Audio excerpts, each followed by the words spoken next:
So here we go, guys. The sweet corn is coming up beautifully and it's getting a little bit too tall for the propagator lid now. And again, if you didn't watch my other vlogs, just a very quick reminder, I've got eggshells everywhere, I've got slug barriers where I can, and I've also got propagator lids that go on all of these because I have slugs, snails, mice, pigeons get in here as well, and sometimes squirrels, although at the moment, touch wood, they haven't come in so far. So I have to keep everything protected, but these are getting a bit tall for the lid, so they have to be moved into something slightly taller. The cucumbers are going mad, and it's lovely to see that they are starting to pull up a bit leggy, but their third leaf is coming and they're going to be nice and strong plants, I think. So I'll be probably potting these on at the weekend. My broad beans are finally coming up in my toilet roll tube, so these will be going out, but I'm also going to, it is a little bit late, but I found last year actually it worked out okay because from seed direct sow to harvest was really quick. So these will be my first crop, and then I'll have a secondary crop which will be a bit later, which I will have direct sown, but these are just to get things going. My sweet peas, now I did a vlog on these. I had my first lot of sweet peas, I'll show you, which I did earlier in the year, are going really nicely. I've pinched them so many times, so that's why they're not too big, because I keep pinching them to thicken the stems, and you can see lots of nice growth lower down. And also they will need planting out, so they're starting to run out of steam. Peat-free compost is fantastic.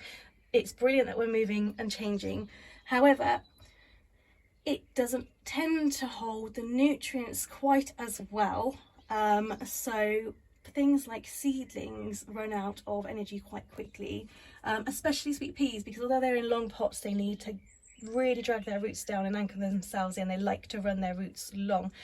So these are desperate to go out. If I leave them in any longer than the weekend, they'll probably start going really yellow.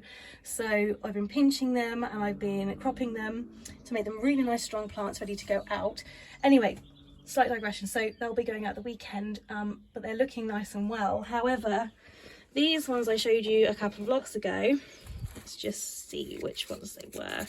Sweet Pea Royal Blue. Now this is actually a D-Re brand, and I've never had a problem with their seeds. Oh, sorry about that, guys. Quick interruption because our food delivery just came. Anyway, so what was I saying? D-Re, Sweet Pea, Royal Blue. I was very excited about that because of the year of the coronation, blah, blah, blah. Nothing's happened. Yeah, I even took the eggshells off because I didn't really need them right on the top. I had a dig down and there was one that sort of started to root. So I'm not going to give up yet. I will leave them. It has been 2 weeks now, so anyway, we'll see. Because the broad beans came up fairly quickly as soon as they did germinate, which it was only a few days ago really, I will give them a bit longer. I did soak them, I did all my usual tricks. Like I said, I had no problems with the ones earlier this year, so maybe it's just a bad batch, who knows. And they've been nice and warm. So anyway, we'll see. I'll give them a little bit longer. But it's a shame because they would have been a nice succession to the other ones, and they would have added a nice pop of blue and mauve with my mixed sweet peas. But never mind, it is what it is. Cosmos are doing fantastic, nice and leggy, so I keep bordering my hand over it to strengthen the root systems. And as soon as we get the third leaflet through, or fourth, then I can start looking at pinching out to strengthen those up. These runner beans, however, they are by D-Re as well. Fantastic. Never had a problem last year, haven't had a problem this year. This one is Dwarf French Bean Purple Queen, and they are beautiful. They're such a lovely ornamental looking bean on the stem, and they're just fantastic, and they're great croppers. I can't wait for those. I might do a direct sow as well when I've planted these, because it will just keep the succession going. Anyway, so these are getting nice and big, if maybe a little bit leggy, but I'm hoping, looking at the weather report, the frosts are gone, so I'm hopeful that I can get these out at the weekend or just after, which is in a few days time, by the way. And then we've got here Zinnia Green Envy. I love these, they're stunning. So not pops of bright colour, but a nice lime green zinnia. They are beautiful. And these ones, I found the green ones, if you deadheaded them, well, I deadheaded them last year, a secondary flowering happened, so it strengthened the actual main stem, and then more flowers came from the side. So that's just worth knowing if you didn't know that already. This particular one did really well with that the last year. So that's Zinnia Envy. It's just beautiful lime green, and that's going to go in my foliage border because it gets some sun. And also I'll be mixing it in through the main border as well. Zinnias are fantastic for pollinators, really big daisy-like flowers, lots of colour to attract. So I'm happy they're coming up all nice. And then down here we've got the other cosmos, which came up a lot quicker than the other, although they were both sown at the same time. And these ones are now starting to get the top leaves on. So you've got your lower leaves, leaflets, and then the top. So I will be very, very much being harsh on these and pinching them out so to stop them going leggy. So what you do is basically, once the top appears, I won't be doing all of them, I'll be doing some of them, letting them recover, and then do the rest. You pinch the top out, leaving the lower leaf. That will thicken the stem, add a bit of strength in there, and it'll encourage it to bush out more rather than just go straight up and only have like a one-hit wonder. So that's a little tip for you. They're doing nicely. And then coming over here, so these are leggy, but mostly because the tray, which I've reused over and over again mentioned in another vlog, it actually snapped because it's so old now. It perished, you can see just there. When I lifted it up, I did have it in both hands, but it snapped both sides and I dropped them. So they're looking a little bit leggy and out of place, but they'll be all right, they'll recover. And these are zinnia, and this is a colourful mix. So yeah, I don't want to lose them, but they're looking nice, even though they're a bit leggy, but they will be fine. There's a couple of them that have rotted off actually from the shock, so I'm just removing those, but some of them, they're fine, they'll be okay. It's what happens, gardening is not perfect, everybody, it happens, you drop things, but we can recover them. But then coming up here, I've got my spaghetti squash. Now this is seed that I harvested from a plant that fruited last year, and the plant I bought from the local WI market. I think it's also called Country Markets if it's not WI, all the same sort of thing. Local people growing their own produce and things for a bit of pocket money, which I love. Anyway, so the seed I saved last year came from the fruit from that one, and I've got from one plant, well, one fruit, one plant last year, I've got 4 plants this year. So I'm not sure if the others will pop their heads through, but anyway, that's not bad germination rate for seed that I saved from my spaghetti squash last year. These are right, this is climbing French bean. Now again, I mentioned on my vlog, this was an RHS endorsed variety. I have not had much luck, unfortunately. I really wish I could say I had, but I haven't with the RHS seeds at all. The tomatoes did well last year, but the flavours in them were not good, and they were in full sun. And this unfortunately is proving my point, which is not good because I was really hoping that this might be okay. Yeah, nothing's happened. We are 10 days in, 14 maybe. I might give it up to 21 and we'll see how we go. But yeah, it's a shame I can't even see anything merging through. And normally French beans, climbing beans, any kind of beans are fairly easy to germinate, as you've seen from the broad beans and my other dwarf French bean here. So yeah, anyway, hopefully they'll turn around and prove me wrong. Discus in there, Queen's Lace, nothing to show, so no germination there yet either. We're not doing very well at the moment. Dahlias, Florel, gorgeous, had that last year. Check out my Instagram from September, August and July. They are stunning blooms. Got these from Morrison's last year, so I bought them again this year, and they're just starting to sprout now. One of them isn't looking like it's going to do anything, but 2 of them are. Do you know what? They're £2 for a tuber. Can't go wrong. So anyway, and the flower power on these are amazing. Peonies, again, nothing too much happening here yet. They were bare root. I think, to be honest, when I bought them, some of them might have dried out a little bit too much. So, and again, they were only a couple of quid for a pack, which I know at the moment, money is money and cost of living and all that, but a couple of quid for trying something that might grow and flourish for years and years is not a bad investment. If it goes wrong, it goes wrong. Comes with the territory of gardening. Tomatoes, moneymaker. So these are doing well. Now these did take a while to come up actually, and now they're doing fantastic.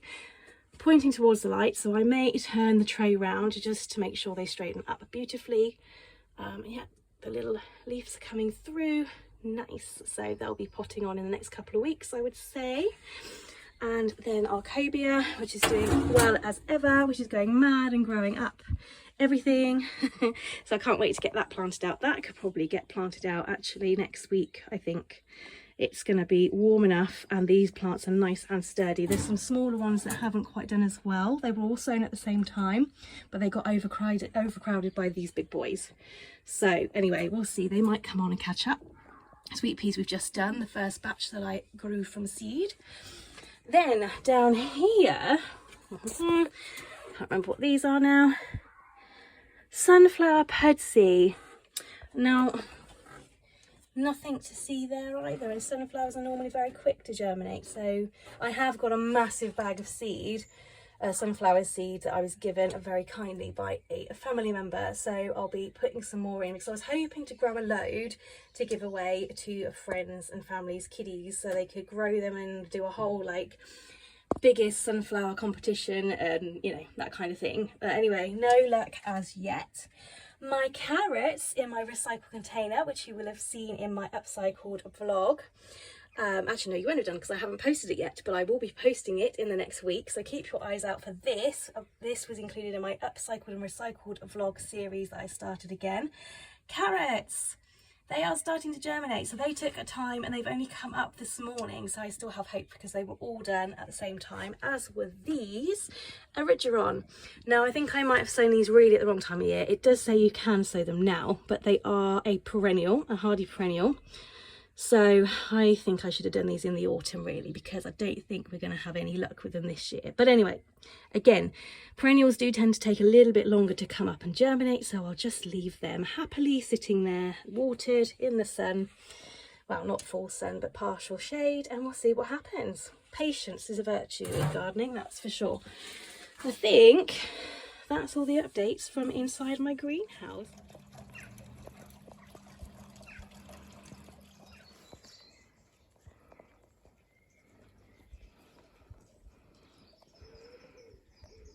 So I'm about to that's wrong.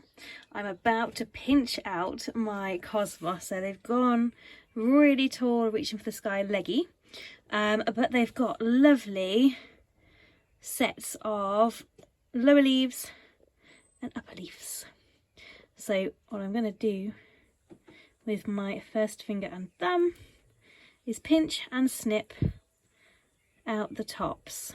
Apparently you can get these to root, so I'm going to give that a go in a couple of pots of compost, the tops of them, so you get even more plants. It did work with sweet peas actually. I gave it a go with the sweet peas when I pinched them out, and a couple of them actually rooted. So I'm going to run through the whole tray and take out any tops. There's another one, look, the top set coming, lower leaves, and pinch as close as you can neatly to the bottom lower leaves. And now what that will do is then thicken and strengthen the roots and the stems, put energy back down for them to bring energy back up, and it will be a bushier, healthier and stronger plant, ready for when you plant them out, or pop them on and then plant them out today. But I'm going to give these a go, give them a run over. That strengthens the root systems. It's like having the breeze blow them in the garden, and it strengthens the root systems and encourages them to anchor themselves down even more. So nice healthy root systems. Anyway, so I'm going to carry on with that this evening before I shut up the greenhouse for the night. And then literally you're seeing this in the same vlog, but this is actually the day after for me, after I had gone on about how I was really disappointed that these hadn't germinated and they'd been in for ages. The threat of just giving them a couple of extra days seems to have encouraged these sweet pea royal blues along. There's only 2 at the moment, but I have hope.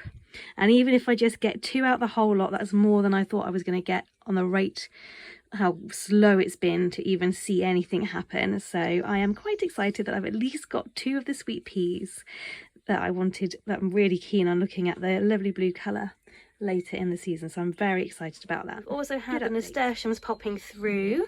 They're going quite fast as well. I'm running out of lids now that are tall enough to accommodate the growth that's going on in here. So I'm not sure what I'm going to do, because I've got to protect from slugs. This I'm moving away from, guys. I just like to point that out. I'm just using up what I got, and then I'm going to more natural, non horrid methods. So anyway, they're coming up and I've got to look for a new lid for them to fit.